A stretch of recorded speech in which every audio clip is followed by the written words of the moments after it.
Nagsisimula ang kwento habang inilulunsad ng Demon King ang isang matinding pagsalakay sa buong mundo. Ang pagsalakay na ito ang naging dahilan ng pagbagsak ng maraming bansa, kabilang na ang Garden Empire, na may pinakamalaking populasyon ng humanoid warriors. Habang ang mga tao, elf, at dwarf ay unti-unting naiipit at nahaharap sa pagkalipol. Napipilitan silang gumawa ng desperadong hakbang. Pinagsama nila ang lahat ng kanilang puwersa at lumaban sa mga demonyo na parang wala ng atrasan. Kabilang sa kanila ay isang suicide squad na nagawang makapasok sa kastilyo ng Demon King sa huling pagtatangka na patayin siya.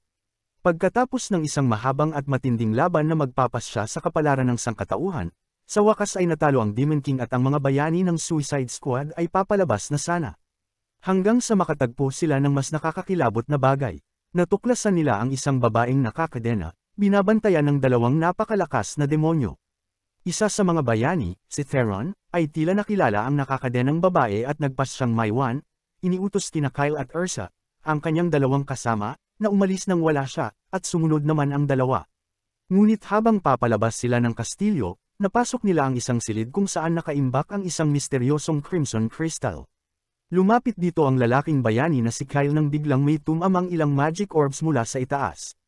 Kahit na nablock niya ang karamihan gamit ang kanyang espada, isa sa mga orb ang tumama sa kanya ng direkta, dahilan upang siya ay mawalan ng depensa.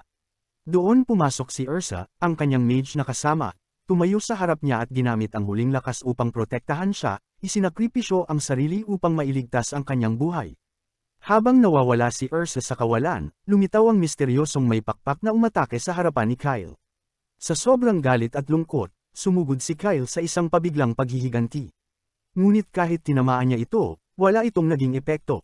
Walang humpay na pinakawala ng pakpak na demonyo ang mga pinalakas na deadly feathers kay Kyle, na wala ng pagkakataong makaganti. Sinabi ng espada spirit ni Kyle na ang teknik na ginagamit ng demonyo ay tinatawag na elimination. Isang hindi napipigilang high-level spell na sumisira sa lahat ng madaanan nito. Alam ni Kyle na hindi siya mabubuhay sa susunod na tira, kaya nagpasya siyang gamitin ang buong kapangyarihan ng gemstone ng kanyang espada. Hindi tumutol ang espada spirit, handang gawin ang lahat para protektahan ang kanyang karapat-dapat na tagapagdala. Inilabas ni Kyle ang kanyang ultimate attack, pinakawalan ng buong kapangyarihan ng gemstone at sinaksak ang demonyo gamit ang lahat ng lakas niya. Tumagos ang kanyang espada sa kalaban, pinatay ang demonyo pati na rin ang mismong espada. Sumunod ang katahimikan at napagtanto ni Kyle na siya na lang ang natirang buhay sa laban. Kahit na naibalik na ang kapayapaan, wala na siyang natira. Ang kanyang tahanan, mga kaibigan, mga mahal sa buhay, wala ni isa ang nabuhay. Sa kawalan ng dahilan upang mabuhay, bumagsak siya sa lupa, handa ng sumuko. Ngunit biglang, nagsimulang lumiwanag ng sobra ang Crimson Crystal. Sa pagdama ng panganib, pinilit ni Kyle ang sarili na tumayo gamit ang natitirang lakas at lumapit sa crystal upang pigilan ito sa posibleng makasama sa sangkatauhan. Ngunit sa sandaling hinawakan niya ito, lahat ay nagdilim. Nang muling magkamalay si Kyle, nakita niyang nakahiga siya sa kanyang kama sa sariling kwarto. Pero paano ito naging posible? Sa paghahanap ng sagot, dali-dali siyang pumunta sa bintana at nakita ang kanyang lungsod sa malayo. Ang lungsod na dapat ay nasunog at naging abo, ay buo pa rin. Habang umaagos ang luha sa kanyang pisngi, naniwala siyang isa itong malupit na panaginip ng kanyang isipan. Pagkatapos, bumukas ang pinto. Pumasok ang kanyang kababatang kaibigan na si Lisa na tila walang nangyari. Sinabihan siyang bumaba na dahil masyado na siyang natulog. Tinitigan siya ni Kyle na puno ng gulat. Si Lisa, syempre, ay walang kaalam-alam sa nangyayari. Akala niya'y may sakit lang si Kyle sa tiyan kaya't lumapit ito upang tignan siya, ngunit hinayla siya ni Kyle sa isang mahigpit na yakap, sa sobrang tuwa na makita siyang buhay muli. Namula si Lisa at tinanong kung lasing ba si Kyle o ano. Sinubukan niyang kumawala, ngunit mas lalo siyang niyakap ni Kyle. Nauwi ito sa pareho nilang pagkahulog sa kama, na naging dahilan ng pagkailang ni Kyle. Nakabawi si Lisa, itinulak si Kyle palayo at sinuntok siya sa tiyan. Sumigaw si Lisa kay Kyle, sinabing anuman ang ginawa niya, kailangan pa niya itong i-proseso at ihanda ang sarili bago siya makapagbigay ng sagot. Pagkasabi nito, tinawag niya si Kyle na pervert at tumakbo palabas ng kwarto. Si Kyle, habang hawak ang tiyan sa sakit, ay biglang napagtanto na hindi siya dapat nakakaramdam ng sakit kung ito ay isang panaginip, kaya ibig sabihin, totoo ito. Napansin niya ang isang bagay sa ilalim ng kanyang kumot. Nang itinaas niya ito, nakita niya ang Crimson Crystal na nakahiga roon, dahilan upang maunawaan niyang ang kapangyarihan ng kristal ang siyang nagbalik sa kanya sa nakaraan bago magsimula ang pagsalakay. Nang tumingin siya sa salamin, napagtanto niyang mas bata na siya ngayon. Tiningnan niya ang kanyang katawan at napansing wala siyang sugat, dahilan upang maniwala siyang hindi ito panaginip. Tumingin siya sa bintana at nakita niyang normal na ang lupain. At dahil buhay pa si Lisa, ang pinakamamahal niya, napagtanto niyang bumalik nga siya sa nakaraan. Sa pag-iisip na ito, mas lalo niyang sinuri ang Magic Stone, pero nagdududa siyang ito lang ay sapat na upang ibalik siya sa nakaraan. Habang iniisip ito, kumalam ang kanyang tiyan sa gutom kaya't dali-dali siyang lumabas upang maghanap ng makakain. Sa kabutihang palad, sinalubong siya ng isang hapag na puno ng pagkain na niluto ni Lisa. Ang tanawin ay nagpaalala sa kanya ng panahon na si Lisa ay palaging tumutulong sa kanilang mag-ina sa pagluluto. Hindi na siya nag-aksaya ng oras at sinimulang ubusin ang bawat plato. Makalipas ang ilang sandali, naubos niya ang lahat ng pagkain sa mesa. Sa oras na iyon, pumasok ang kanyang kapatid na si Theron sa dining room upang mag-agahan. Ngunit sinalubong siya ng isang hapag na kasing walang laman ng ulo ng kanyang kapatid. Ang ideya na si Kyle lang ang kumain ng lahat ay ikinagulat ni Theron, pero pinabayaan na lang niya ito dahil birthday ni Kyle sa araw na iyon. Kahit na hindi ito sapat na birthday gift para kay Kyle. Samantala, nang makita si Theron, naalala niya ang huling laban nila bago ito namatay. Ngunit ang gutom na kapatid ay umalis upang maghanap ng solusyon sa kanyang gutom. Sa kabilang banda, tuluyan nang napagtanto ni Kyle na bumalik nga siya sa nakaraan. Ngunit upang makakuha ng sagot, nagpunta siya sa kanyang ina upang magtanong gaya ng palagi nitong ginagawa sa kanyang nakaraang buhay. Ang ina ni Kyle ay nasa kanilang underground library. Nagbabasa siya buong gabi at nawalan ng sense sa oras. Hindi na niya ito pinansin at diretsyong nagtanong. Dahil isa itong archmage, naniwala si Kyle na masasagot niya ito. Nais malaman ni Kyle kung may umiiral bang time-traveling spell, at ibinunyag ng kanyang ina na meron. Ngunit bago pa siya matuwa, ipinaliwanag nitong napakabihira ng ganitong klaseng spell. Dagdag pa, sinabi niya na hindi ito basta-basta magagamit dahil nangangailangan ito ng napakalaking magic power, na kahit ang pinakamalalakas na mage ay hindi kayang taglayin. Sa puntong iyon, gusto malaman ni Kyle kung ang isang magic item ay maaaring maging catalyst upang mag-imbak ng ganoong kalaking magic power, at kinumpirma ng kanyang ina na posible ito. Ngunit, ang ganitong kapangyarihan ay nangangailangan ng nilalang na nabuhay ng daan-daang taon. Posible rin umano itong magmula sa pagkamatay ng daan-daang buhay. Sa pagkakataong ito, ang mga pagkamatay na dulot ng mga demonyo ay nagresulta sa matinding paglipat ng magic power sa Magic Stone na naging dahilan ng pagbabalik ni Kyle sa nakaraan. Ano ang gagawin mo sa batong ito kung mapapasa iyo ito? Habang iniisip mo ito, dinala ng ina ni Kyle ang isang libro na may larawan ng tanging magic item na kayang mag-imbak ng ganitong uri ng kapangyarihan. Gaya ng inaasahan, ang Magic Stone na nasa kanyang mga kamay ay ang tamang item. Isa pala itong legendary Divine Dragon's Heart na nawawala na ng mahigit 1,000 taon. Ganap nitong sinagot ang mga tanong ni Kyle at natuwa siyang nakapag-usap ulit sila ng kanyang ina matapos ang matagal na panahon mula nang mamatay ito sa kanyang nakaraang buhay. Kahit natuwang-tuwa ang ina niya sa pagiging mature ni Kyle, hindi niya alam na ang kausap niya ay anak na halos 1 dekada na ang tanda. Nang matapos ang kanilang tanungan at sagutan, tumayo ang ina niya upang kumain. Ngunit nang sabihan siya ni Kyle na walang pagkain na iwan, wala siyang ibang magawa kundi ilay ito bilang regalo sa kaarawan ng anak, tulad ng ginawa ni Theron kanina. Sa puntong ito, iniisip kong mukhang hikahos talaga sila. Maya-maya, nagpunta si Kyle sa isang tahimik na lugar kung saan tinitigan niya ulit ang bato. Inisip niya kung ano ang gustong ipabago ng kanyang dating sarili. Biglang dumating si Lisa at agad siyang humingi ng tawad sa nangyari kaninang umaga. Sinabi niyang nanaginip siya ng kakaiba kaya niya ito nayakap mula sa likod, na sa panaginip niya, naisekay si Lisa. Dahil dito, naniwala si Lisa na tunay na may malasakit si Kyle sa kanya at pinatawad siya. Matapos iyon, binati siya nito ng maligayang kaarawan. Sa pagtitig sa magagandang mata ni Lisa, naalala niya ang insidenteng naging dahilan ng pagkamatay nito. Ang kanilang bayan kasi ang pinakamalapit sa Demon Territory. At nang umatake ang mga demonyo, sila ang unang nilipol. Muling bumalik sa kanyang isipan ang emosyonal na tagpo ng huling hininga ni Lisa, at ipinangako niyang ipaghihiganti ito. Habang iniisip ito, nalugmok siya sa kanyang mga alaala, kaya tinawag siya ni Lisa pabalik sa realidad. Umupo ang dalawa habang nakaharap sa araw, ngunit naalala ni Kyle na sa loob ng 3 taon ay darating ang malaking sakuna ng pagsalakay ng mga demonyo. Pinangako niya sa sarili na pipigilan niya ito o masasayang muli ang lahat ng mahal niya sa buhay. Determinado siyang baguhin ang kanyang kapalaran at ang kapalaran ng sangkatauhan. Pero teka, kailangan ba talagang tumayo siya at sabihin ito na parang nag-aambisyong maging top G?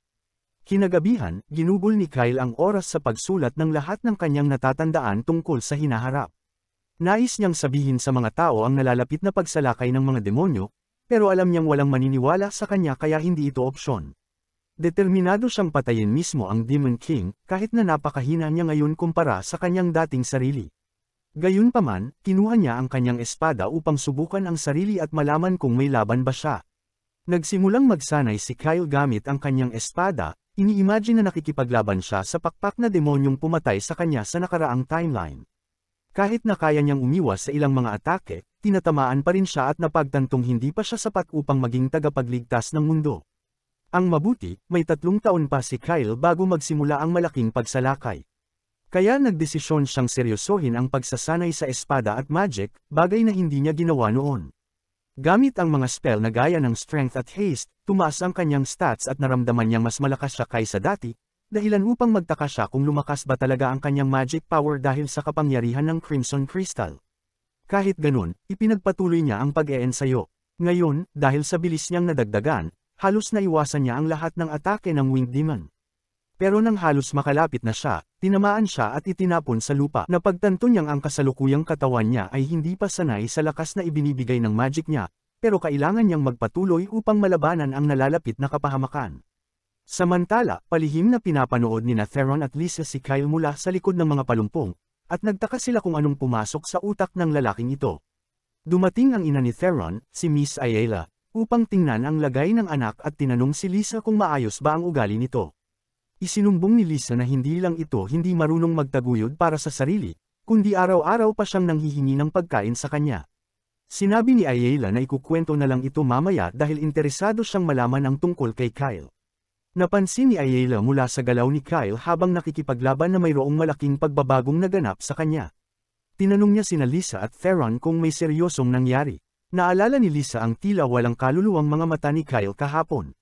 Wala sa kanila ang nakasisiguro kung ano ang nangyari, pero naniniwala si Ayala na ang tanging bagay na kayang magbago ng isang binatilyo sa isang iglap ay ang pagkahulog sa pag-ibig. Nabigla si Lisa sa teoryang ito ni Ayala, at dahil iniisip niyang hindi siya yun, agad siyang lumapit kay Kyle, humihingi ng kumpisal bago niya ito bugbugin. Siyempre, walang ideya si Kyle sa sinasabi nito. At dahil hindi siya nagkumpisal, tulad ng babala ay binugbog siya ni Lisa bilang kabayaran sa paghihirap ng inosenteng babae. Pinagluto siya ni Lisa ng masarap na tanghalian at sumabay sina Layla at Theron sa pagkain. Ibinunyag ni Kyle na si Ayla ay kanyang master, at dahil narito na siya, tinanong niya kung may kilala silang taong may impluwensya upang kontrolin ang maraming bansa sa mundong ito. Sa tingin ni Theron, ang mga hari ang may ganitong kapangyarihan. Si Lisa naman ay naniniwalang ang mga high-ranking priests ay may impluwensya rin. At panghuli, si Layla ay naniniwalang ang bayani na si Randolph na tumalo sa Demon King 300 years ago ay may kapangyarihang makumbinsi ang maraming bansa. Ang dahilan kung bakit tinanong ito ni Kyle ay dahil nais niya maging isang taong kagaya nila, pero alam niyang maliit ang tsansa niya. Sa loob ng 2 o 3 taon, ang tanging posibleng maging siya ay isang hero. Siyempre, kung magpupursige siya. Nang makaramdam ng tensyon, tumayo siya, dahilan upang pagtakhan siya ng lahat kung tinamaan ba ito sa ulo o ano. Kinagabihan, nakaupo si Kyle kasama ang maraming libro mula sa library ng kanyang ina. Sinusubukang matuto ng lahat ng maaaring makatulong sa kanyang pagiging hero. Pumasok si Theron sa kanyang kwarto, matapos marinig ang plano ni Kyle, at binigyan siya ng pinaka-generic na advice para lumakas. Ngunit sabi ni Kyle, hindi sapat ang lakas lamang. Kailangan din ng pera ang isang hero dahil mahal ang paglalakbay at pag-a-adventure. Bukod pa rito, kailangan ng isang hero ng koneksyon sa mga makapangyarihang tao upang makatulong sa mga politikal na bagay. At higit sa lahat, ang pinakakailangan ng isang hero ay swerte. Naiintindihan ito ni Theron, pero hindi niya maintindihan kung bakit gusto talagang maging hero ni Kyle. Hindi siya curious, pero naniniwala siyang iba ang totoong layunin ni Kyle at ang pagiging hero ay isang hakbang lang patungo rito. Napahanga si Kyle sa intuit ayon ni Theron. Pero hindi pa rin niya maibunyag ang tunay na dahilan. Kaya't hiniling na lang niyang pagkatiwalaan siya nito. Nanalangin si Theron para sa tagumpay ng kaibigan at umalis sa kwarto, dala ang hanggaring magtagumpay ito. Ngayon na mag-isa na si Kyle, nagsimula siyang magbasa ng libro at nakahanap ng mahalagang impormasyon kung paano kumita ng pera. Plano rin niyang makilala ang isang babae, isang importanteng pagkikita na sa tingin niya ay makakatulong sa kanyang pagiging hero. Kinabukasan, nagpasya siyang lumisan sa loob ng 2 araw at ibinahagi ang plano kina Ayala at Theron habang nag-aalmusal. Nagulat si Ayala sa matibay na loob ni Kyle at tinanong kung nasabihan na niya ang kanyang ina.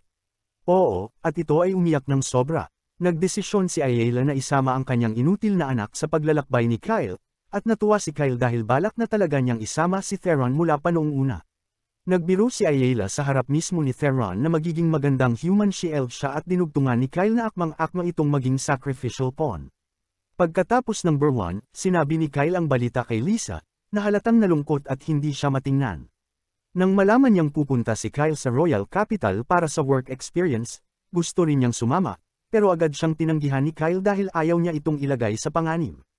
Ngunit nagpumilit si Lisa, sinabing hindi siya magiging pabigat dahil sanay siya sa training ng Oracle Warriors, kaya wala nang magagawa si Kyle. Hinalikan siya ni Kyle, sabay pangakong pagbalik niya, si Lisa agad ang unang pupuntahan niya at ipagpapatuloy ang nasimulan nila.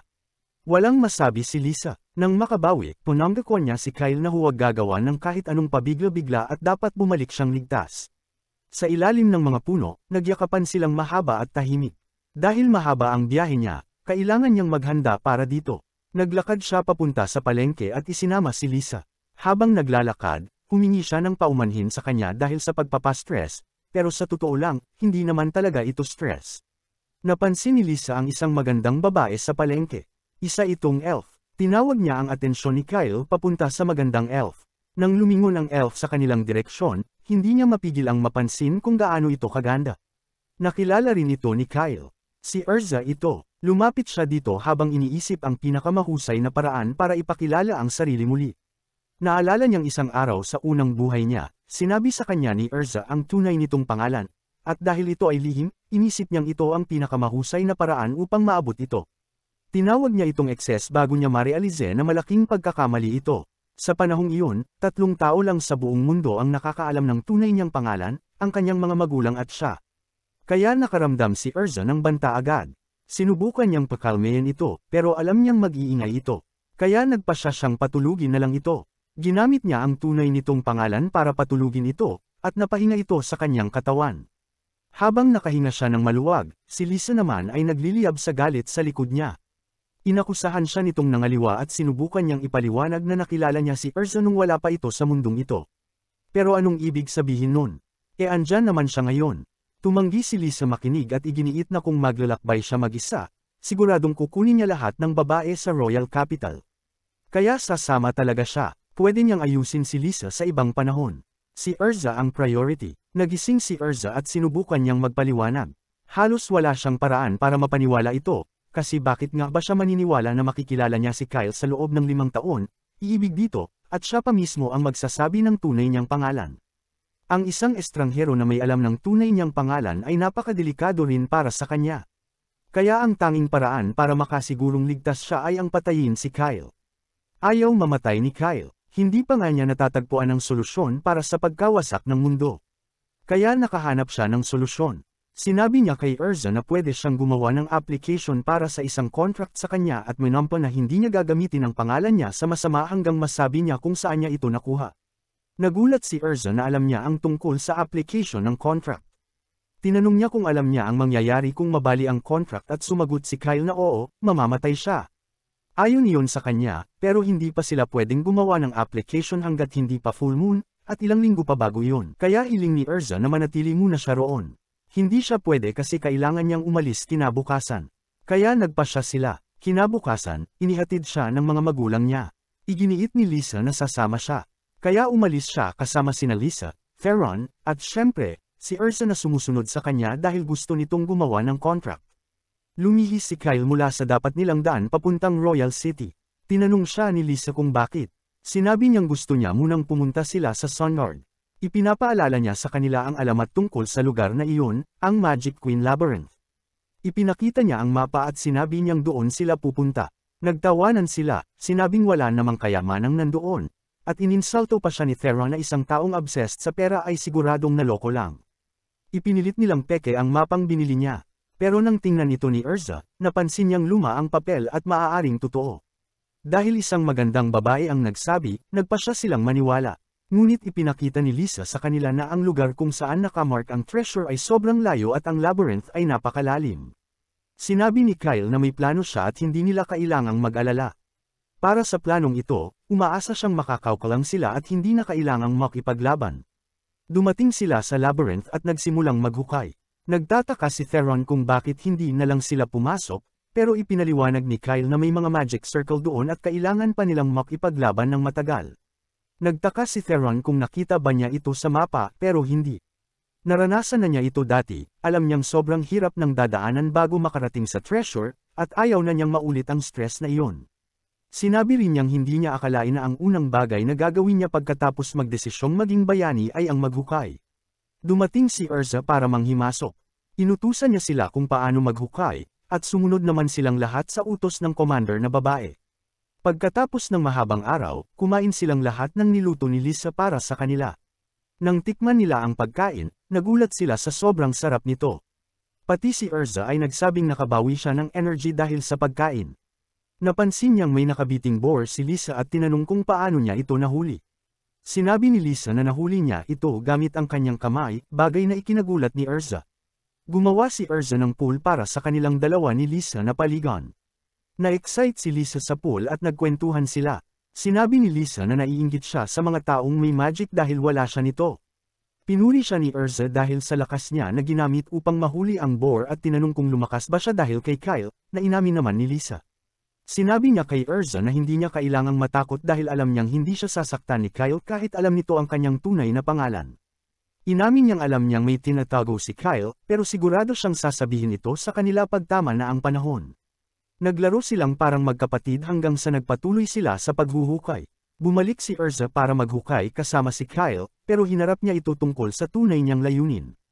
Iginiit niyang maaaring pinagkakatiwalaan siya ng dalawa dahil kilala siya, pero siya ay hindi at wala siyang dahilan para magtiwala.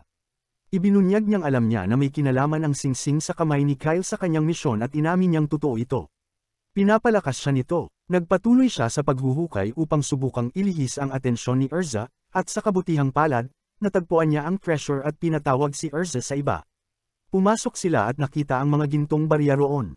Tumakbo si Theron at naligo sa mga pera habang ang iba ay namangha. Ipinaalala ni Kyle na ang pera ay para lamang mapabilis ang kanyang layunin at hindi para sa walang kwentang gamit. Nang makita niyang abala sila, lumihis siya upang hanapin ang kanyang espada. Nilapitan niya ito at isang maliwanag na ilaw ang lumabas dito. Lumitaw ang spirit at sinabi nitong matagal na mula nang huli siyang makakita ng tao. Papasok ba ulit siya sa contract sa espadang ito? Abangan! Nag-full NPC mode ang sword spirit at nagsimula ng mahabang speech para batiin si Kyle sa pagdating dito. Pero agad nilagay ni Kyle ang kamay niya sa bibig nito, sinabihang tumahimik dahil ayaw niyang marinig siya ng mga kaibigan niya. Bago pa ito magalit, ipinaliwanag ni Kyle na alam na niya ang tungkol sa kanya, na siya ay eksaktong kopya ng yumaong Magic Queen na si Seldania na namuno sa ancient times, at ang espada sa likod niya ay gawa mismo ni Seldania. Tinanong ni Seldania kung paano niya ito nalaman, at sagot ni Kyle ay ipapaliwanag niya ito mamaya. Sa ngayon, sinabi niya na nilaktawan nilang lahat ang traps at riddles sa pamamagitan ng shortcut na hinukay nila, at niinsulto si Seldania dahil libingan niya ito. Gayunpaman, gusto nang hilahin ni Kyle ang espada ngayon, at alam niyang may final trial pag ginawa niya ito, kaya humiling siya na ito na ang baalang humarap doon. Dahil interesado na rin si Seldania sa misteryosong lalaking ito, nagpasya siyang pagkatiwalaan ito at bumalik sa loob ng espada. Pagkabunot ni Kyle sa espada, sandaling binasa ni Seldania ang kanyang mga alaala at lumabas, tinatanong kung totoong bumalik siya sa nakaraan. Tumango si Kyle at sinabing nasa kanya pa rin ang Divine Dragon Heart na ginamit para sa time travel magic. Hindi pa rin makapaniwala si Seldania kahit alam niyang totoo ang time travel magic. Pero bago pa niya matanong ng mas marami pa, pumasok ang mga kaibigan ni Kyle para hanapin siya. Mabilis na bamulong si Kyle kay Seldania na sumunod lang sa kanyang kilos at nagkunwaring ngayon lang niya nakita ang Legendary Intelligence Sword. Nagkunwari rin siyang ngayon lang niya nakilala si Seldania at ipinakilala siya sa mga kaibigan niya. Binigyan siya ni Lisa ng cookies at tinanong kung siya ba talaga ang Ancient Queen Seldania. Ipinaliwanag ni Seldania na isa lamang siyang bahagi ng tunay na Seldania, at para maging mas tiyak, isa siyang magic life form na nilikha ni Seldania para suriin kung karapat-dapat ang mga dumarating sa kanyang libingan upang makuha ang kanyang kayamanan. Hindi maintindihan ni Kyle kung bakit kailangang kumain ng cookies ng isang mahiwagang nilalang tulad ni Seldania. Ipinaliwanag naman ni Seldania na kino-convert niya ang cookies na ito sa magic power, kaya hindi talaga ito nasasayang.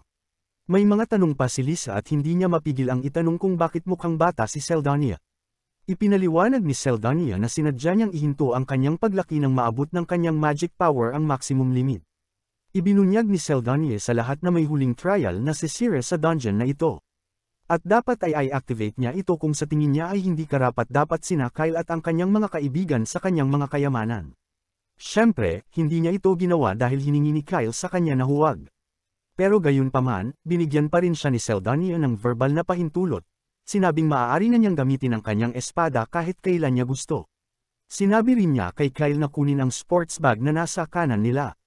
Ang bag na ito ay parang dimensional inventory na konektado sa treasure room na ito. Sinabi ni Theron kay Seldania ang kagustuhan niyang gamitin ang espada niya, humihiling na ibigay ito sa kanya sa halip na kay Kyle, pero agad siyang tinanggihan dahil hindi sila compatible. Nagbiro naman sina Lisa at Urza tungkol sa paulit-ulit na pagkaka-reject kay Theron. Sa anumang kaso, bumalik ang grupo kasama si Seldania sa Royal Capital dahil ang susunod na layunin ni Kyle ay bumili ng high-quality gear gamit ang kanyang unlimited na pera. Naghagis siya ng pera sa shopkeeper para ipakita kung gaano siya kay Amon at pagkatapos ay binili ang pinakamahal na produkto sa shop. Sinabihan niya rin ang mga kasama niyang pumili ng kahit anong gusto nila at kaagad silang bumili ng mga gusto nila sa shop. Habang ipinapakita ni Kyle ang kanyang kumikislap na blue armor, ipinahayag ni Lisa na bumili siya ng gauntlets dahil isa siyang fighting type. Si Urza naman ay bumili ng Spirit Stone Amulet. Sa huli, si Theron ay bumili ng armor na sa totoo lang ay mas cool kaysa kay Kyle. Sa kanyang bagong itsura, sinubukan ni Theron makipaglandian sa isang assistant, pero natakot ito sa kanya dahil sa kanyang cringe na pananalita. Samantala, tiningnan ni Kyle ang ilang magic stones para sa offensive na gamit na epektibo laban sa mga reptilian monsters. Naglabas ang shopkeeper ng Blizzard Stone na nag-a-activate ng ice spell, at napagdesisyonan ni Kyle na bilhin ang lahat ng magic stone na ito kahit na sobrang mahal. Binili rin niya lahat ng healing potions ng shopkeeper at binigyan ito ng 10 milyong jails. Pagkatapos ng pamimili, nagpasalamat ang shopkeeper at ang mga assistant niya kay Kyle sa pagpapayaman sa kanila at hiniling na bumalik sila muli. Habang naglalakad pabalik, nag-alala si Theron na baka kumalat ang chismis na parang nagnakaw sila sa bangko. Pero hindi nag-alala si Kyle at sinabi kay Theron na balak niyang umalis sa lungsod kinabukasan ng umaga. Nang malaman ito, napagpasyahan ng grupo na libutin ang Royal Capital dahil baka hindi na sila makabalik muli. Samantala, ginamit ni Kyle ang pagkakataon para makausap si Seldania ng privado at dinala siya sa kanilang hotel room. Tinanong niya ito ng opinyon, maaari ba talaga niyang baguhin ang hinaharap? Sa katunayan, nabago na niya ito ng maaga pa lang dahil nakilala na niya sina Urza at Seldania. Pero sinabi ni Seldania na ang pagbabago sa nakaraan ay hindi nangangahulugan ng pagbabago sa hinaharap. Ipinapaliwanag niyang pumasok na si Kyle sa isang alternate timeline, isang parallel world, na nangangahulugang maaari pa rin siyang gumawa ng pagbabago sa hinaharap at posibleng mapigilan ang Great Invasion. Hindi maintindihan ni Kyle kung bakit napunta rin sa mundong ito ang Divine Heart Crystal. Kung ang kristal ay kopya lang, bakit hindi siya naging kopya? Ipinagpalagay ni Seldania na ito ay dahil sa paggamit ng fusion spell. Ayon sa kanya, ang fusion spell ay nagpapataas ng magic power ng isang tao sa pamamagitan ng pagsanib ng kanilang mga kaluluwa.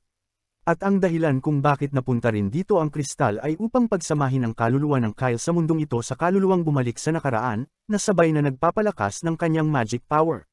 Naiintindihan ito ni Kyle dahil napansin niyang dumb-oble ang kanyang lakas at magic power. Ipinagpalagay ni Seldania na dahil sa mga cheat boost na ito, magagawa ni Kyle na gamitin ang pinakamataas na antas ng spell sa kasaysayan, pero ang pagmaster nito ang dapat niyang tutukan. Sa puntong ito, nakuha na niya ang lahat ng payo na kailangan niya kaya nagpasalamat siya kay Seldania at bumalik sa pagbabasa ng mga libro at iba pa. Sina Urza at Lisa ay magkasama sa iisang kwarto sa buong paglalakbay at naging malapit na sila sa isa't isa. Kinagabihan, nagkomento si Lisa na hindi pala ganoon kasama ang paglalakbay. Natutunan niyang magkampang ng maayos at hindi na ganoon kahirap sa kanya ang kampang. Tinanong niya si Urza kung hindi pa ba siya natutulog. Pero dahil full moon, gusto ni Urza na pagmasdan ng buwan kaya hindi pa siya gustong matulog. Umalis si Lisa at natulog na habang si Urza ay nag-iisip sa lahat ng nangyari sa nakalipas na buwan. Nang sinimulan niya ang paglalakbay, hindi siya ganoon kapositibo. Pero naging masaya ito. Si Lisa ay cute na bata at naging malapit na sila.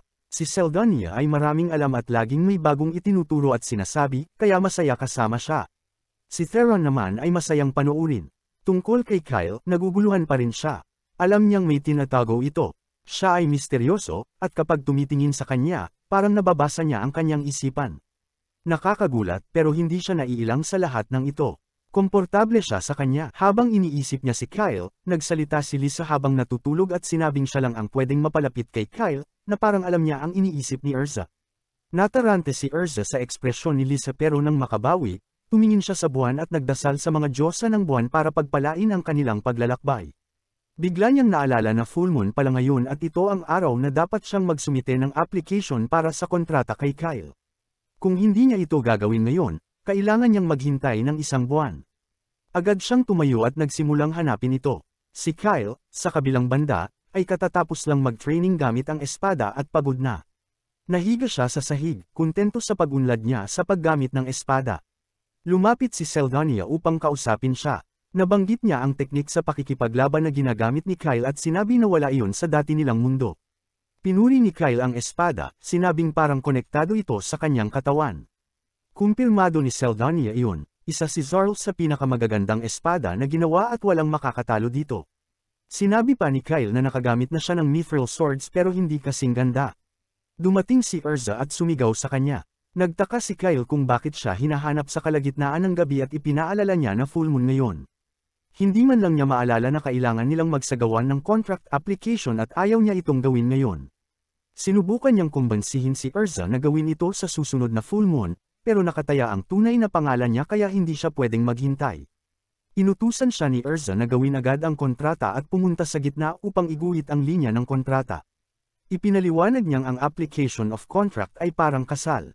Magpapalitan ng tunay na pangalan ang dalawang partido at nangangakong hindi nila ito gagamitin sa masama. Ibig sabihin din nito ay dapat laging magkasama ang dalawang partido.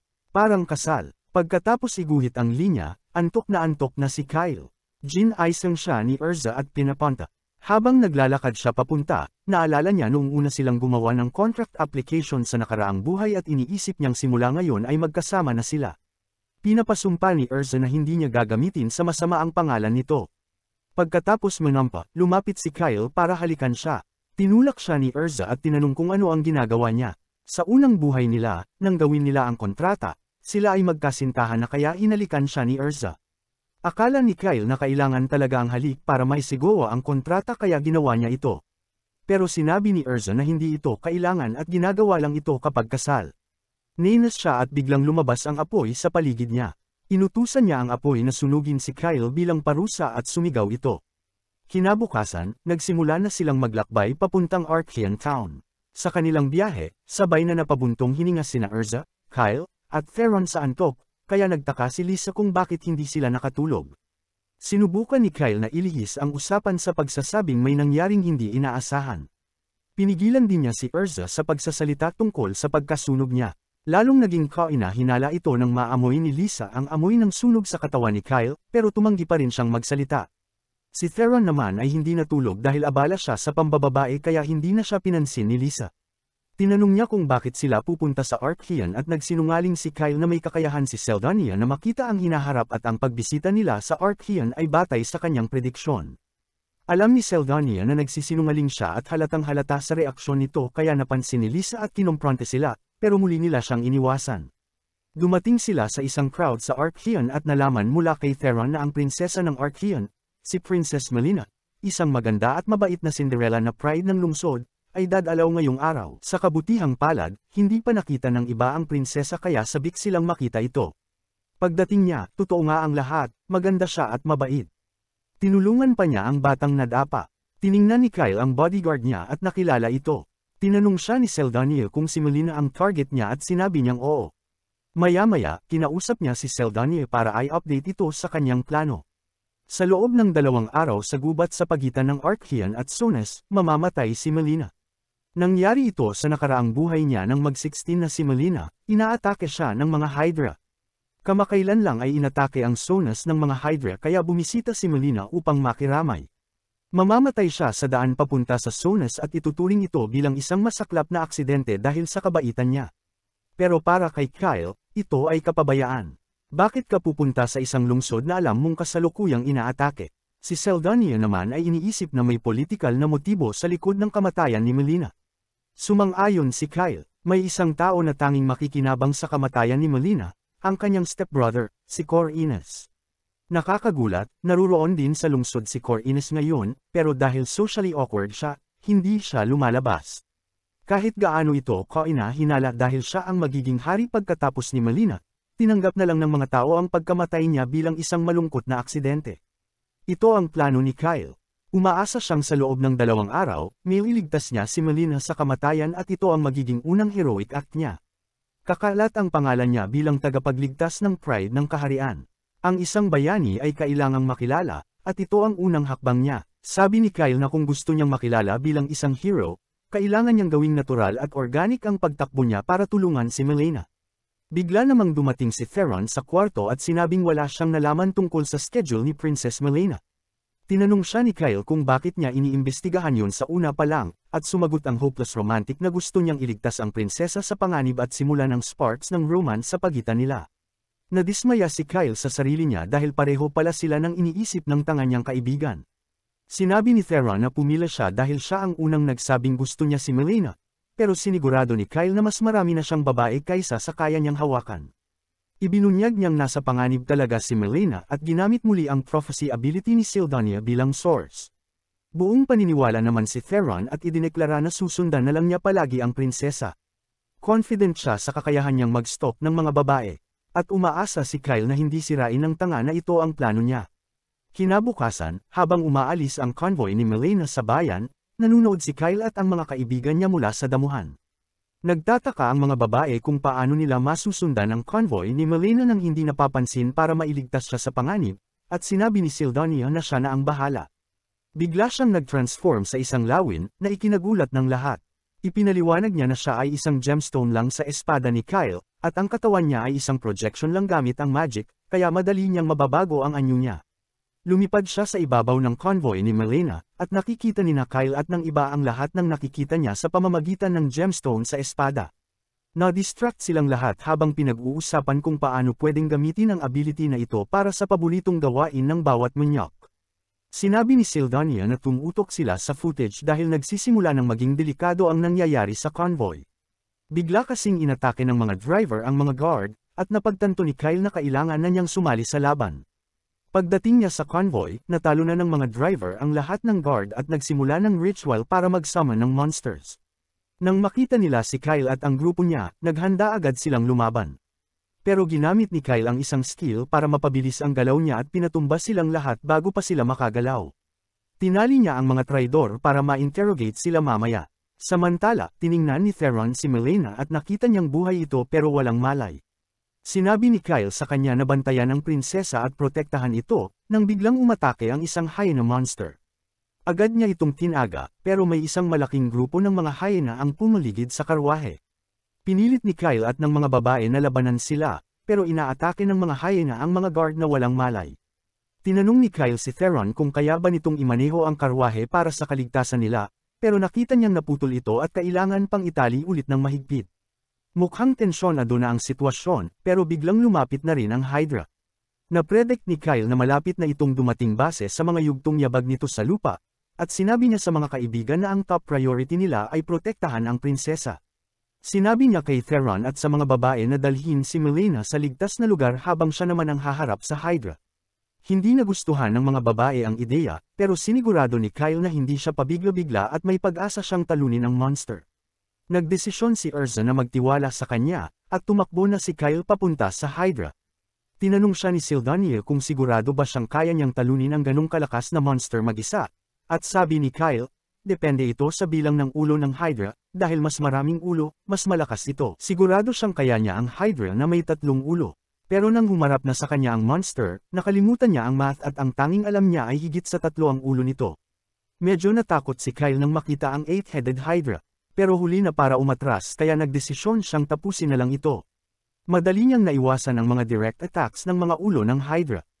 Pero nang magsimula itong huminga ng lason, ginamit niya ang robe niya bilang shield. Agad namatay ang mga halaman sa paligid dahil sa lason. Pero salamat sa high-quality armor niya, ligtas si Kyle.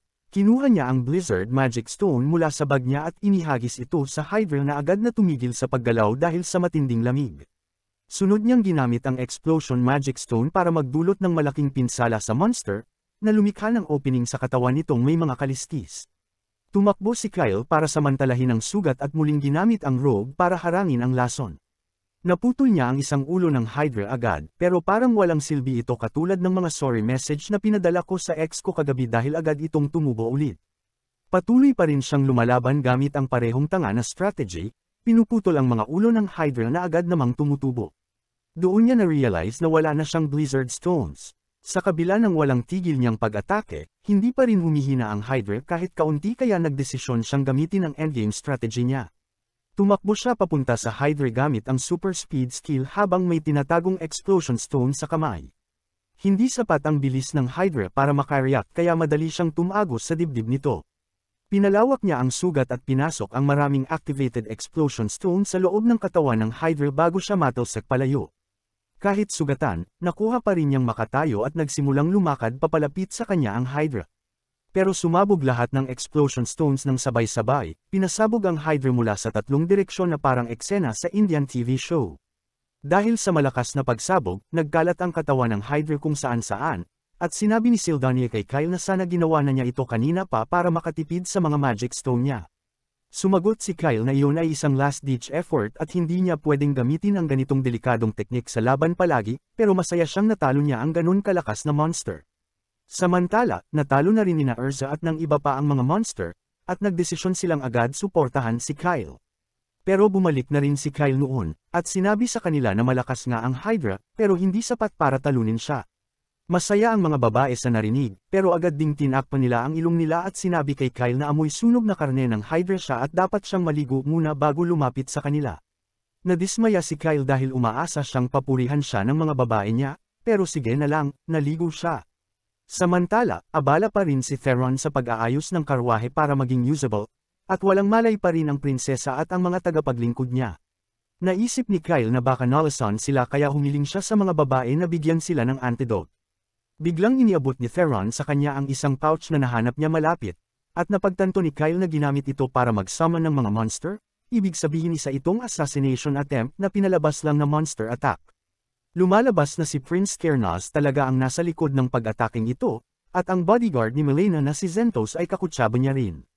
Nakatanggap sila ng balita tungkol sa bigong pag-atake at nagdesisyon si Zentos na magpadala ng isa pang squad para tapusin ang trabaho. Balik sa kagubatan, gabi na noon ng dahan-daang nagkamalay si Melena at hindi siya makapaniwala na buhay pa siya. Sinabi ni Urza sa kanya na manatiling kalmado at sinabi ni Melena na hindi niya akalaing Magi gising pa siya. Tinanong niya sina Kyle at ang mga kaibigan niya kung sila ang nagligtas sa kanya, at agad namang sumingit si Theron para kunin ang lahat ng credit. Isang sapak lang mula kay Lisa ang agad nagpatahimik sa kanya. Pagkatapos ay formal na nagpakilala si Kyle kay Melena at sinabing isa silang grupo ng mga traveling adventurers na nakakita sa convoy niya habang inaatak at agad silang tumulong. Biglang nagising ang tagapaglingkod ni Melena at agad siyang pumagitna kina Melena at Kyle para ilayo ito sa isang estranghero. Sinigurado naman ni Melena sa kanya na sina Kyle at ang mga kaibigan niya ang nagligtas sa kanila kaya maaari silang pagkatiwalaan. Tumayo na siya para tingnan ang sitwasyon sa labas, at sinabi ni Kyle sa kanya na medyo magulo ang nangyayari roon. Pero wala itong pakialam si Melena, at nang tumapak siya sa battlefield, para siyang ibang tao. Sinimulan niyang inspeksyonin ang mga patay na driver at sinabi ni Kyle sa kanya kung paano nila pinatay ang mga guard pagdating niya. Biglang sinabi ni Sildania kay Kyle na may paparating na squad ng Royal Knights, at agad niyang sinabi ito kay Melena. Natarante si Melena at sinabing kailangan nilang tumakas agad dahil kapag nakita sila ng Royal Knights, papatayin hindi lang siya kundi pati sina Kyle at ang mga kaibigan niya. Tinanong siya ni Kyle kung bakit gusto siyang patayin ng sarili niyang kaharian at sinabi niyang si Zentos ang gustong pumatay sa kanya. Hindi makapaniwala si Kyle na gagawin iyon ni Zentos. Pero kampante si Melena sa sinabi niya. Pagkatapos, inutusan niya ang maid niyang si Arca na sunugin lahat ng katawan sa paligid para malito ang mga Royal Guard at akalaing nandoon siya sa mga bangkay. Sinabi niyang kailangan nilang bumili ng oras para makatakas at inutusan ang maid na imaneho ang karwahe. Hiniling niya kina Kyle at sa grupo na sumama sa kanya para maipaliwanag niya ang buong sitwasyon. At nagdesisyon si Theron na itapon na rin ang monster summoning pouch sa apoy, Iniisip na makakatulong ito para pabagalin palalo ang mga knight gamit ang mga monster. Salamat sa panunood. Kung gusto nyo pa ng ganitong content, comment nyo lang, like and subscribe na din kayo mga lods.